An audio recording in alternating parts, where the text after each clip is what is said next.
Here we go, we're going live right now. What? This might be the intro to the Q&A. We're gonna do something crazy here. So just to give you guys a heads up, Beatrice, our video producer, has actually taken a bunch of questions from our Facebook page, and we just set up a couch in the studio, and we're gonna do a chill little session. We're gonna do just Q&A. So I'll be answering a bunch of questions that you guys have been asking inside of the Facebook page. So here we go. So Daniel Matthews asks, what is the best way to integrate QuickBooks and Stripe? We've actually tried doing this multiple times. There's a way that you can do it, which actually Leah posted in one of the chats inside of the Facebook group, where you can actually create a Zapier integration between the two. Now, that definitely works if most of the time what you're trying to accomplish is when a Stripe payment comes in, it automatically goes into QuickBooks. It creates the customer, it will create the invoice, and it will create the payment, which is really what you're trying to accomplish if you're trying to do pretty decent bookkeeping and trying to keep your books aligned between Stripe and QuickBooks. So that would definitely be the easier and quickest route to do it. Like for an example, for us here in DashClicks, we have a lot more customizations and custom attributes and fields that we're trying to basically send from Stripe to QuickBooks. So we're actually custom coding that completely via the API. So there's two options that you can take if you're just trying to get some basic data over from Stripe to QuickBooks. I definitely think that Zapier is the quickest way to go. Also, just to kind of piggyback off of that, there are other apps that QuickBooks has that do Stripe to QuickBooks integrations for basic stuff. You can actually use that. You can check out the QuickBooks applications within the QuickBooks website and see if you can find any there that fit your need. Awesome. So we have another question from Facebook from Edgy. Edgy asks, what is the recommended ad spend for home services for Google Ads? So, right, if you're running a Google Ads campaign, what is the recommended spend for somebody in the home services niche? So to answer that question properly, usually home services do have somewhat on the higher end of a higher cost per click, right? And what that basically means is you want to have some type of decent ad spend, because the way that usually any marketing company works is, or any campaign that you're going to run is, you take that campaign or you take that ad spend and you divide it into about 30 days, okay, or 28 days. And so if you have a $1,000 ad spend, that might be, 20 or 30 bucks a day, whatever that might be, right? So if your cost per click on average is $10 a click, let's just say that, for the home services, depending on the location and depending on where you are obviously in the world and what services you're trying to advertise, it's going to differ, right? And a good way to use and to try to find some information like that is using the Google Keyword Planner tool, which is completely free. You can actually Google it. It's by Google, and it's one of the tools inside of the Google Ads platform. So you can go there. You can type in, roofing services as an example, and then drop in your location, maybe Miami, Florida, and it will tell you what the average cost per click is. So what you want to do is, if you're seeing that the cost per click is $10 or $20 per click or $5 per click, you want to allocate enough ad spend to divide that by the daily ad spend. So if your daily ad spend is $20 a day as an example, and then your cost per click is $10, chances are you only might get 2 clicks per day for that. And usually, depending on your conversion rate, obviously, and then going deeper into the sales funnel of having a good and optimized website, having a sales team to answer and actually make the sales rate, going through that whole process, that's going to conflict against your conversion rate, right? So just to generally answer that question, we usually like to start off with, at least for that specific niche, about $1,000 a month in ad spend. Get the ads running for the first 30 days, gather some data, find out which ads are performing best, and then actually raise the ad spend as we start seeing some good conversions. Natalie Rose from Facebook asks, what is the best payment processor to use? So we've actually worked with multiple different payment processors across the last 10 years of us running our agency, and especially for new and up-and-coming agencies, startups, even within your first year or two, or even if you're a large company, depending on what you're trying to accomplish, we've found that Stripe is the easiest to use, because you can literally go onto Stripe's website and get accepted within seconds of your application fill out and start processing orders on the spot. whereas other merchant processors might take a couple of days to go through that whole approval process, and it's a more rigorous process. So Stripe is actually used worldwide. It's used in many different countries. It's actually one of the biggest merchants in the entire world. So I think for us, just because we use it, I would highly recommend using Stripe. So Yasha asked, when actually doing email marketing, should I use my personal email or should I use my company email? If you're doing any type of marketing in general, whether it's email marketing or whether it's maybe even running ads or stuff like that, I just preferably like to do it from my personal because people always respond better to personal touches and personal conversations versus a company emailing out to them. A company emailing them might look and might come off as a little bit of spammy versus a person sending them an email and asking them a specific question, whatever it is you're trying to do within your email campaign. So I guess to just answer that, I would definitely highly recommend using a personal email. Now, it can be a personal company email, so it can be, Bobby at bobbysmarketing.com as an example. That's fine, but you definitely don't want to send emails out from sales at bobbysmarketing.com because then that just looks a little spammy. So hopefully that answered your question. Mike Cleavis asks, we cannot guarantee results for campaigns, so how do you set proper expectations for new customers, right? This is actually one of the most asked questions inside of DashClicks is how to actually set proper expectations. Now, my rule of thumb in just owning a marketing company for 10 years, I never recommend ever guaranteeing anything because keep in mind the customer will always remember what you guarantee them.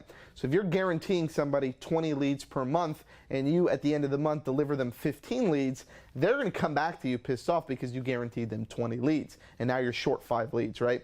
Versus doing it the proper way, which is the right way to set expectations, is to actually tell the customer and be honest with them.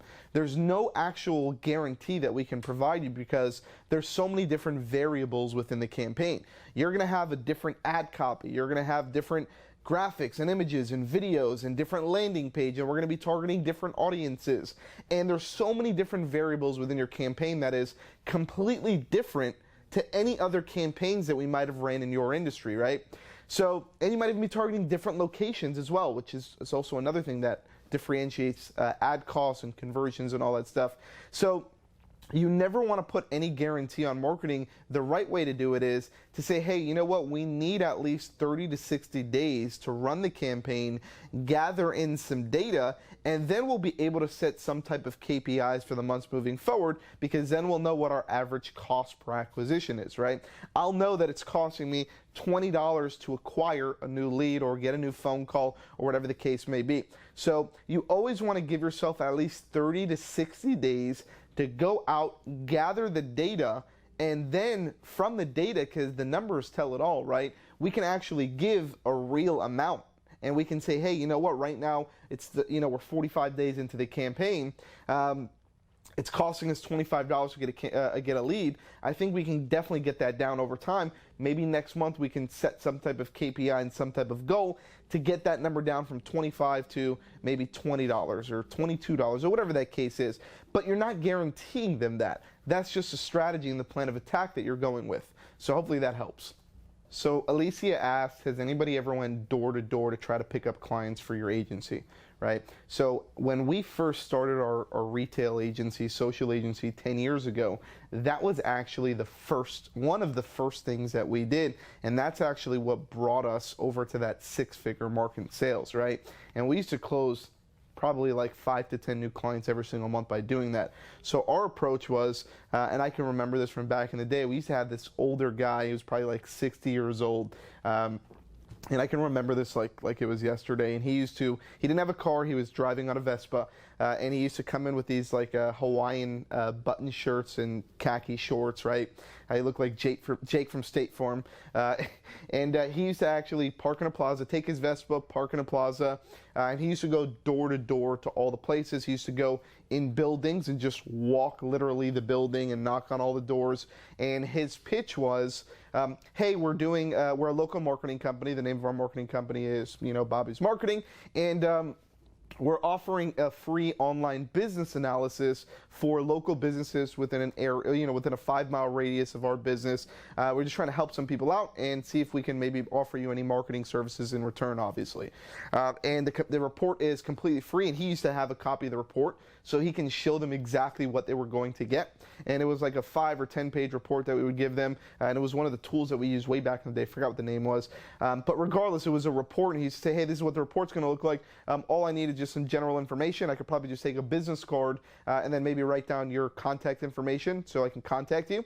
And then he used to come back into the office. He used to run the report, put them into the calendar, and I would basically call them and say, hey, Bobby was just at your office yesterday, and we were the guys who are running a complimentary report for you. I actually have the report. It's complete, and I want to go through everything with you, right? And whether they had time then or I had to reschedule to do an actual demo call, and I used to share my screen, and I used to go over the report with them, and I used to close deals that way. And we used to get them on 6-month retainers, and we used to sell packages, I think, for like $4.99 or something like that, right? Like a $500 a month package, which included like listings and social media posting and just minor basic stuff.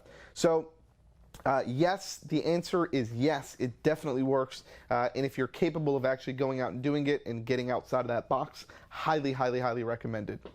So Julian asks, what's the best payment processor to use for recurring payments? So I want to touch a little bit on the processor, which I recommend Stripe using for recurring payments, because Stripe acts as, the payments act as subscriptions, right? So if you're selling somebody Facebook ads, it's a Facebook ad subscription, right? Now what you want to do is you want to focus on your actual subscription date. So what most people do is they and this is what we do, we bill the customer on the date that they signed up for services, right? So if the customer signed up for services on the 13th of the month, they would get billed on the day that they signed up, and then on the 13th of the following month, they would get billed their second payment, and on the 13th of the following month again, they would get billed for their third payment, and obviously so on and so on. Do not wait until the first of the month to go out and bill your clients. It's just going to apply a bunch of dead space, and you don't want to have to deal with that, right? So bill the clients the day that they sign up for services and create that subscription 30 days later or the same day of the month on the following month is really what you should be doing. So hopefully that helps.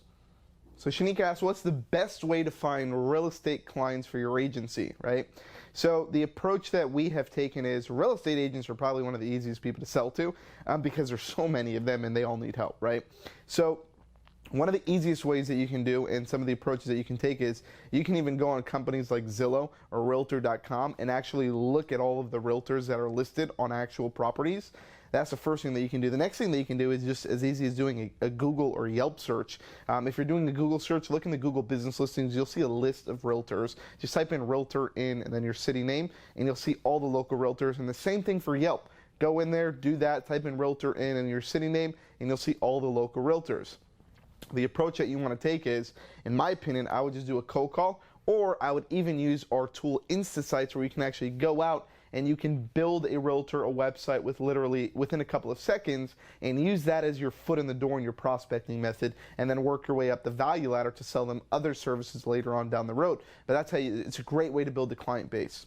So Sean asks, if you are going to run Facebook ads for a car dealership, is $2K per month, it's in service fees plus ad spend, good enough to run, and using obviously a funnel, a 2-page funnel. So a couple different tactics you can use here, Sean, is the first thing that you want to do is a funnel might not be the best approach for that. It really all depends on what their actual offer is, right? So if they're running just a general offer, like I've seen tons of dealerships use, like they'll do like this key giveaway where it's like, come in and get a key, and if you unlock a car, it's yours, and you get to take the car home, right? Like crazy stuff like that. So if they're doing like an offer promo on that where it's like a static offer, you can definitely use a funnel for that. If they're trying to drive traffic to their website so people can see their inventory, you definitely want to drive traffic to their website. If they're going to the website, I don't recommend Facebook ads too much for a car dealership. I recommend doing a Google ads campaign where we can actually send them straight to the inventory. So if somebody's looking for Honda Civic, right? We can send them straight to the Honda Civic page or straight to the Honda Civic car itself, right? On a Google ad. That way it's an intent-based buy. Somebody's looking for something specific and they're getting that result query back in return, right? So I would recommend doing it that route if you're going to go and try to advertise in that manner. If you're trying to do an offer style, definitely recommend a funnel. Now going back to your actual subscription fee for your service and then ad spend, $2K per month is definitely great. I would recommend being careful with shooting a little bit too high. I would recommend by going with, depending on the package and their ad spend, going with what the suggested retail rates, that we provide you in DashClicks in the fulfillment store, because those are industry standard, they're fair, and that's the way that you keep a customer for long term. And then in regards to ad spend, I recommend for that at least between a $500 to $1,000 a month ad spend to start. So hopefully that helps, Sean. All right, so Kelvin asked, for a mortgage lender, what is the best service to provide them? So my recommendations is, for a mortgage lender, obviously, I would highly recommend, you can recommend multiple different services. The one I love the most for mortgage is definitely SEO, because people, especially when they're getting mortgages, they want to work with somebody local, right? So running a local SEO campaign or getting them into like a listings manager program where people are actually going and looking, once again, intent-based searches, and they're looking for a mortgage company to help them on their house or whatever it is that they're trying to do, that would probably be the best approach. I know we have run, however, we've ran Facebook ads and Google ads where we did generate good leads, but in my opinion, I would definitely recommend with starting out with listings manager and definitely SEO. So Kanyo asks, what's the best for an eye or optometrist company for brick and mortar? And he also asks, they have 3 locations, should I charge them separately for each location? Which is actually a great question. So what I recommend doing is, it really depends on the service, okay? So I know you talked about is Facebook ads running Facebook ads good? Yes, Facebook ads is definitely great for that type of industry. I would recommend setting up 3 separate campaigns, and in my opinion, I would charge them separately for each one of the locations and treat them as separate businesses, right? So create 3 completely separate campaigns, and if you're using DashClicks, you can put in 3 separate orders, charge the customer separately 3 different times, and run 3 separate campaigns for that. Facebook ads is great. I would definitely, once again, treat them as separate companies and go in and actually get different ad spends for each one of the locations, and I'll tell you why. Some locations might be busier than others. Some locations might need to spend more ad spend than others. Some locations might have different demographics. Some locations might offer different services or products, right? So you need to really focus on it on a per location basis versus on all of them kind of in one business, right? That's what I would recommend doing. Hey, so you asked, what is the best type of research to do before actually going out and trying to prospect and sell to a client? So there's tons of tools out there. DashClicks is actually creating an awesome reporting tool, which is going to be coming out in the next couple of weeks, which is going to basically report on the entire, pretty much everything that you would need to know from an online presence about that specific company. So usually the best things to do when you're in the prospecting stage and trying to sell a company or trying to sell to a company or business is you want to try to find those pain points, right? You want to try to find all those holes within that bucket, and your job as a marketer and as a marketing company is to go out and fill all of those holes and help that company succeed, right? So there's tons of different tools in the market that you can use. I know you talked about using Google Keyword Planner tool, so that is good to use if you're running a Google Ads campaign. You're trying to figure out, the cost per click or the cost per conversion or cost per acquisition that you could possibly get inside of the Google AdWords tool. So there's many different tools that you can use, but definitely going out and doing the research will definitely help you out, and it will also help you out on the expectation side to set proper expectations for the actual person that you're going to be working with. So hopefully that helps you. So Angel asks, what is the best advice that you have ever received? Now, I'm not sure if this is the best advice that I've ever received, but it's definitely high up there, and I can talk about multiple different pieces of advice. I think one that's higher up on the totem pole that I have received is not wearing too many hats and delegating, right? So what I realize is when, especially if you're starting an agency, it's cool to do a lot of things yourself, But even if it's just any business, forget about an agency, just business in general. If you're starting a business and you're in your first couple of months or a year or 2 years, whatever it is, it's cool to do a lot of the things yourself. But you need to actually let go and let other people help you and start building a team. That's the only way to actually go out and grow a company or grow an agency, right, that you might be trying to growing. So definitely do not wear all the hats. I remember when I first started our retail agency, social agency in 2009, if an order came in, I was doing the order, I was doing the SEO, I was building the website, I was doing the graphics, I was doing the billing, the invoicing, the retention, the reporting, the project management, the customer service. Like, I was literally the marketing, the sales, I was wearing every single hat within a company. And once I realized what were the most time-consuming tasks that I was dealing with, I would then find somebody and I would delegate that task to them and train them on how to do it the way that I wanted to do it. So that way I made sure that it was done properly, and I would basically do that over the years. And now 10 years later, we have a huge team that's basically every person focuses on their certain set of tasks, right? So that was one of the things that allowed me to accelerate and really scale my business. So I would say that that was one of the biggest pieces of advice that I've ever received. So Alicio asks if I was doing marketing for a attorney or a law firm and I was running Facebook ads for them, but they didn't want to actually sell their services, they wanted actually to promote their content instead. Yes, we can definitely do that, and that can be done with a Facebook campaign. So the objective that you would want to put on that is traffic and awareness, basically. It's instead of us focusing on conversions and setting that as our main objective inside of a Facebook campaign, we can actually run a campaign and focus more on traffic, right? Of sending traffic, or if it's video content, we can focus our objective on video views, and Facebook will alter and accelerate that campaign based on getting as many video views as possible for that video, or getting as many people to go to that website as possible, right? Or things like that. So yes, that can definitely be done with a Facebook campaign. Hopefully that helps, Alicio. So Sam asks if I was focusing or trying to do business with a local boutique, which is also a brick and mortar, what would be the best services or campaigns to provide for them? So Sam, the answer to that is I would focus on local-based services, right? So if they can run like an offer or a promo or something that would get the attention of the local community, I would highly recommend running a Facebook campaign, right? And then another thing that you can focus on is maybe running a local SEO campaign, or definitely something that would be great for them is a listings manager program to get their local business listed in like 70 different directories, right? So those are definitely the top 3 things that I would recommend offering a local boutique or a local business service. So hopefully that helps, Sam. So Bill is basically asking, how do I manage client communications, and what's the frequency that I should be contacting my clients after I sign them up for my services? So the answer to that, Bill, is usually what I recommend doing is contacting your clients at least once a week and having some type of touch point or delivery factor that you can provide to them, right? So whether it's even something small of saying, hey, we made these changes to this campaign, or saying, hey, I just checked the traffic and stats on your ad campaign that we're running, and it looks like we got 10 conversions this week.